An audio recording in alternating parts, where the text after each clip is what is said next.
Usually, when we talk about a cold case, we're talking about a dusty file or missing evidence, maybe a suspect who vanished. Right, the usual true crime setup. Exactly. But today, we are opening up a completely different kind of file. Yeah, an academic mystery. It really is. It's this piece of intellectual true crime about a man the establishment basically tried to bury. And the subject of this cold case is a brilliant German thinker named Wilhelm Dilthey. Dilthey. Right. Hmm. And the mystery itself is just this massive contradiction. I mean, why did almost everyone, both the sociologists and the philosophers, mutually agree to brand this man as the ultimate enemy of sociology? It's wild that opposing sides came together just to, cancel this guy's legacy. Truly unprecedented. But, setting the record straight on this century-old academic feud for you today isn't just about historical housekeeping. No, not at all. The ideas we are unpacking today in this deep dive into our sources, they fundamentally change how you look at the world. Yeah, how you view the institutions around you. Exactly. And the profound difference between studying a physical object like a rock and studying a human being. Which is huge. Because in a modern world that's just obsessed with using algorithms and big data to predict everything we buy and every way we vote, Dilthey's fight is suddenly more relevant than ever. It really is. So to see why his ideas still matter, we have to look at the trap he fell into historically. Right, the timeline issue. He died in 1911. Right before World War I. Exactly. And modern sociologists look at his timeline and just dismiss him immediately. Yeah, they see a philosopher and a historian from the horse and buggy era. And they assume he has absolutely nothing to offer a complex, data-driven 21st century discipline. They just totally ignore him. They treat him like a guy in a dusty library who completely missed the boat on modern science. That's exactly it. And then on the other side of the campus, you have the philosophers. Right, and they have a totally different take. Yeah, they don't ignore him, but they claim Dilthey actively fought against sociology's very right to exist. It's like he was trying to destroy it. Literally. They point to his writings as proof that he was a dedicated adversary, trying to strangle the field in its crib.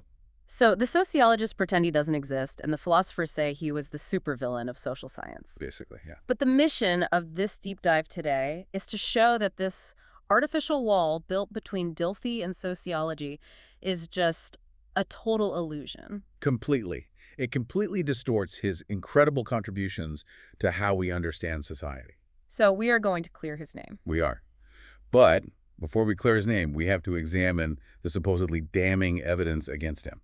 Okay, let's unpack this. We need to look at the exact words that made his contemporaries so incredibly angry. Right. And the primary exhibit is his major work. It's a massive text called Introduction to the Human Sciences. Which is a pretty heavy title. Very heavy. And inside that book, Dilthey launches what really looks like a heavy artillery assault on sociology. I mean, he literally refers to the discipline as a pretentious name. Which is a direct quote. Yeah, a direct quote. Well, calling a newly minted academic field a pretentious name is a very calculated insult. Oh, absolutely. What's fascinating here is the target of that insult. It was a man named Auguste Comte. Right, Comte. Yeah, Dilthey and Comte had an intense career-spanning rivalry. Comte is the figure who actually coined the term sociology. The founding father. Exactly. He considered himself the absolute founder of the discipline. So Dilthey's just throwing direct shade at the founding father of the field. Pretty much. You see, Dilthey spent his entire life meticulously mapping out the methodology for what he termed the human sciences. Right. He was building this massive architectural framework for how we study human output, analyzing fields like law, economics, pedagogy, statecraft. But then... Right, when he finalized this comprehensive map of the human sciences, he pointedly and deliberately erased sociology from it. just left it completely blank. Left it blank. That level of academic spite is honestly impressive. It paints a very specific picture. It really does. It's like watching a master architect who is hired to design a massive, beautiful new city. Okay, I like this analogy. Yeah, so he spends decades on the blueprints. He maps out the transit systems, the sprawling parks, the residential zones, the commercial districts.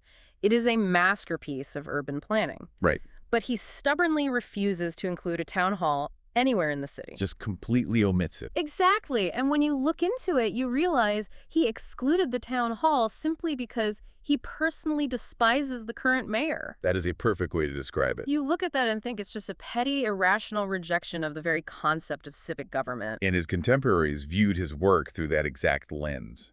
They saw his attack on Auguste Comte as a blatant attack on the very idea of studying society. They assumed he was tearing down the town hall just to spite the mayor. Exactly.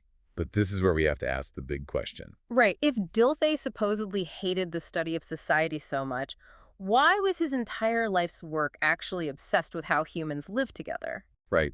You don't spend decades analyzing the evolution of law and economics if you think the concept of society is worthless. It makes no sense. That contradiction points us to who Dilthey really was at his core. He wasn't just a crank. He was a life philosopher and a masterful cultural historian. Okay, a life philosopher. Yeah, he studied the entire arc of European culture, analyzing everything from the epic poetry of Homer right up to the geopolitical shifts of the dawn of the 20th century. So he wasn't just making a basic timeline of battles and kings either. No, not at all. He was constantly searching for the spiritual and moral forces that drove those political events. Okay. When Dilthey talks about life, he is not talking about a biological category. He doesn't mean like cellular mitosis or photosynthesis. Exactly. To Dilthey, life is the human world. It is the breathing, cultural, historical reality of human interaction. Wait, I need to challenge the logic there for a second. Go for it. Because if Dilthey is a life philosopher focused on the internal, spiritual, and moral forces of humans, how does he scale that up to an entire society? That's a great question. I mean, when we think of philosophy, we usually picture the isolated thinker, right? Descartes sitting alone by a fire, doubting his existence, or some monk meditating on a mountain. Sure, the solitary genius. Yeah. Focusing on the internal mind sounds like psychology, not sociology. How does he get from the solitary mind to a massive social structure? Well, Dilthey anticipated that exact critique, and his response was to completely reject that extreme individualism. Really? Yeah.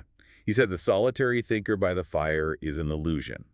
Dilthey argued for a concept he called the human society history reality. The human society history reality, that's a mouthful. How does that tangled web actually function? Well, he argued that a human being without a society is a literal impossibility. Because we're social creatures. Exactly. You only have the language to think those solitary thoughts because a society developed it over millennia. Oh, wow. Right. You only have the concept of meditation because of a long history of human culture. That makes total sense. Likewise, you cannot have a society that isn't organized, and you cannot have an organization that isn't built on a foundation of culture. So they feed into each other. Right. The individual mind doesn't exist in a vacuum.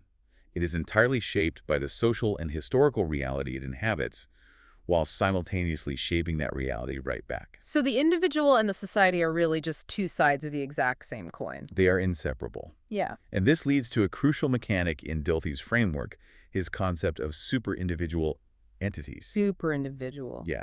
He didn't view institutions, things like the family unit, trade guilds, or the state, as just loose crowds of individuals standing in a room together. So meaning they operate on a level above the people inside them. Exactly. They possess a lifespan and a will that transcends any single biological life. Give me an example. Think about how a university functions. Okay. Individual students enroll and graduate. Professors are hired, they teach, they retire, turnover. Eventually, every single human being who was present at the founding of that university is gone. Yet the university endures. Oh, I see. It maintains a distinct culture, a legal standing, and historical force that outlives the biological humans who walk its halls. That makes a lot of sense. The institution becomes this organized web of human will that just keeps rolling forward. Exactly. Dilthey viewed religious institutions and legal frameworks the same way. I mean, they can outlive entire empires. Wow. And within this complex web of super-individual entities, he identified the family as the most intense, concentrated form of this shared will. The family unit. He actually called the family the fertile womb of all other social orders.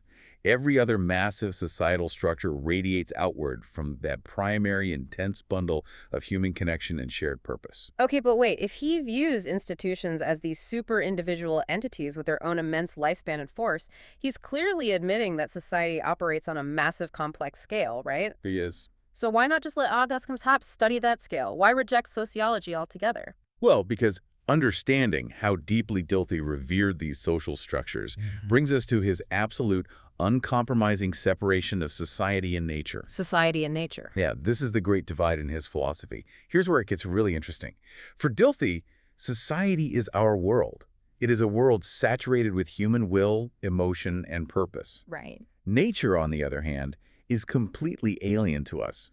He viewed the natural physical world as a mute, mechanical arrangement of atoms moving through space. Wait a second, hold on. You look at that claim, and you might immediately think, what about a painter capturing a beautiful landscape? Right, the romantic ideal. Yeah, or a poet standing at the edge of the ocean feeling profoundly moved. We feel incredibly connected to nature. Calling the natural world mute and alien feels almost cynical. And his contemporaries pushed back with that exact same romantic I argument. bet they did. Dilthey's explanation, acting as the calm voice of reason here, is that the profound connection the poet feels during a sunset isn't actually emanating from the hydrogen in the sun or the water vapor in the clouds. So what is it? What is actually happening is projection. Projection. The human imagination is taking our own complex internal emotional life and projecting it onto the blank canvas of the outside world. So the sunset isn't inherently sad or triumphant. No. The sunset is just photons hitting a retina. We are using the physical world as a mirror for our own internal state. That is exactly the mechanism at play. Dilthey argued that we only truly understand society because we are society. We're on the inside. Yes, we comprehend social events from the inside out. Consider watching someone cry at a funeral or watching a crowd cheer as a political leader signs a treaty. Right, it's visceral. You don't just observe the physical mechanics. You don't look at the funeral and say, saline fluid is being secreted from their ocular ducts while their vocal cords vibrate at a low frequency. Right, because I have experienced grief, I instantly know what that tear means. It's like I have the decoder ring inside my own consciousness. Perfectly said. You understand the underlying purpose. You understand what Dilthey called the teleological structure of human action. Teleological structure. Meaning human beings act with an end goal in mind. We are driven toward the future by our desires and shared purposes. But nature isn't. Right. A rock falling off a cliff does not have a goal. It is just being pushed by gravity. Nature doesn't possess love, hate, or ambition. It just is. We observe nature strictly from the outside. We can construct theories about it, measure its mass, and use it as a tool. But we can't feel it. Right. We can never understand it from the inside the way we inherently understand a family dispute or a political revolution. So there is a fundamental difference between a chemical reaction and, say, a legal contract. An unbridgeable gulf. Hmm. And if we connect this to the bigger picture, because of that massive gulf between the warm, will-driven world of human society and the cold, mechanical world of physical nature, Dilthey simply could not stomach the way Auguste Comte wanted to study humanity. And this reveals the true villain of the story. It does. Dilthey wasn't fighting against the study of society. He was fighting against positivist sociology. Exactly. Comte, along with thinkers in England like John Stuart Mill and Herbert Spencer, were championing this positivist movement. So how did their approach actually work in practice? Like, what were they trying to do? The positivist goal was incredibly ambitious, and in Dilthey's eyes, incredibly dangerous. Comte wanted to create one giant unified science. One science to rule them all. Exactly. His objective was to uncover the rational, ironclad laws of society. Okay. The positivists believed that if we could just discover the sociological equivalents of the laws of thermodynamics or gravity, we could engineer and manage human society exactly like we manage physics or chemistry. So what does this all mean? It means they wanted to literally write mathematical formulas for human behavior. They believed it was entirely possible. Imagine a positivist trying to analyze the French Revolution. Okay, how would they do it? They wouldn't look at the complex spiritual shifting of the peasant class or the nuanced dread of the aristocracy. Which is all the human stuff. Right. They would try to input variables, population density, wheat prices, taxation rates, into a functional equation, expecting revolution to be the guaranteed mathematical output. That is wild. Comte even built a rigid hierarchy of the sciences. He put math and physics at the foundational bottom, moved up through biology, and placed his brand new science of sociology at the very top. The top of the pyramid. As the ultimate crowning achievement of human calculation. Wait, so Comte is basically pitching the 19th century version of an algorithm. Pretty much. He believed that if you just gather enough data points, you can perfectly predict human society because we are ultimately just complex meat machines bouncing off each other. And that assumption is precisely what Dilthey was attacking. Oh, so he didn't hate sociology. No. When Dilthey called sociology a pretentious name, he wasn't saying that analyzing society was a waste of time. He was attacking the sheer arrogance of Comte, assuming he could solve the entirety of the human experience with an equation. Just reducing the messy, beautiful, complex human web into math? Exactly. Dilthey looked at this positivist framework and argued that society is not a machine. Furthermore, it's not just a large biological organism either. It's something entirely different. Dilthey famously noted that human society is even more mysterious and infinitely more complex than the human brain itself. Wow. You cannot capture the entire universe of social interaction in one single, neat and tidy science. Trying to do so forces you to strip away the very humanity you are trying to study. But if one giant sociology algorithm is the wrong approach, what was Dilthey's solution? Like, how do we actually study this massive, tangled human web if we can't just use math? Well, Dilthey believed we needed the individual human sciences working collaboratively while maintaining their distinct methodologies. So breaking it up. Yes. We need economics, jurisprudence, state science, theology, literature. So going back to the French Revolution example, how does his method look different from the positivist math equation? In Dilthey's framework, you don't look for a single universal law. Instead, the legal scholar analyzes the shifting definitions of land ownership and contracts. Simultaneously, the economist examines the disruption of trade routes and wealth distribution. Well, someone else looks at culture. Exactly. The historian of religion analyzes the collapse of the church's moral authority. They all tackle the same event using entirely different lenses. And they put the pieces together? Right. They collaborate to build a deeply textured understanding of the reality. They respect the independent complexity of the human experience. Because you don't study a shift in a culture's moral compass the same way you study the trajectory of a cannonball. You just can't. And when you look at how carefully he designed this collaborative framework, it becomes obvious that Dilthey is absolutely not an enemy of sociology. He's the opposite. He is actually a profound social ontologist. Social ontologist.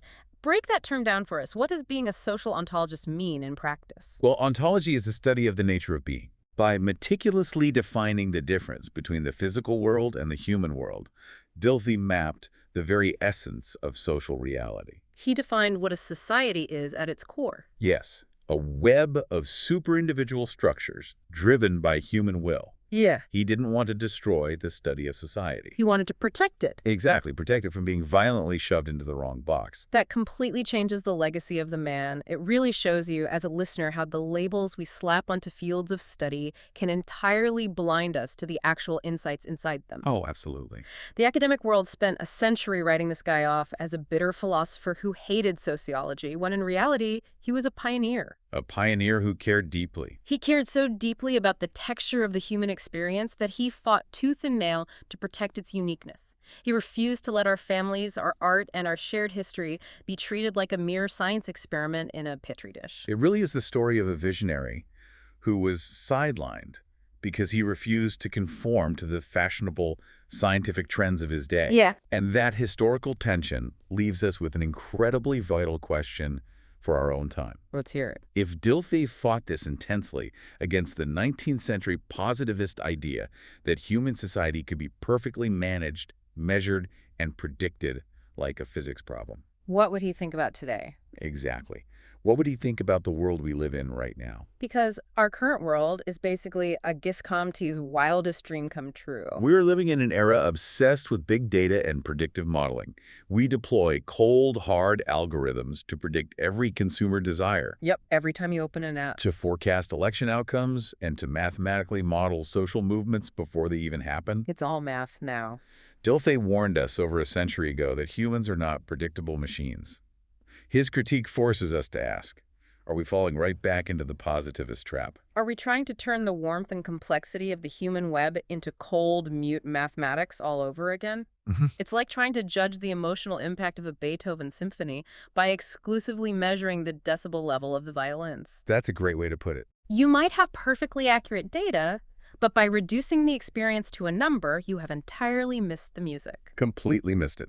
We started this deep dive looking at an intellectual cold case, searching for a clean binary answer about whether one man hated a specific academic field. But the reality is that human life resists clean binary answers. Always does. Dilthey saw that murky, unpredictable landscape not as a math problem waiting to be solved, but as the very definition of what makes us alive. So next time an algorithm confidently predicts exactly what you want to buy or how you are going to vote, ask yourself if you are just a variable in a positivist equation or if you are part of Dilthey's beautiful, wildly unpredictable human web.